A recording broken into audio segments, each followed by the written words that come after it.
ఆ మహాలక్ష్మి ప్రతిరోజు రమణులు కూర్చునుంటే కట్టుకొయ్య నుంచి విప్పగానే అది ఠీవిగా నడుచుకుంటూ లోపలికి వచ్చేసి మా స్వామి నాకడ్డేమిటన్నట్టుగా ఆయనకి ప్రదక్షిణం చేసి నమస్కారం చేసి వెళ్ళిపోయేది.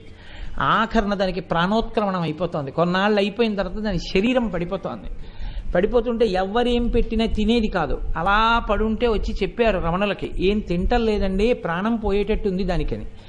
రమణులు వచ్చారు, చాలా బాధగా ఉంది అది. వచ్చి ఆయన కూర్చుని ఇలా, ఏమ్మా లక్ష్మి బాధగా ఉందా అన్నారు. అంతే, కళ్ళు విప్పి చూసి తలెత్తి గబగబా ఆయన ఒళ్ళో తలపెట్టుకుంది.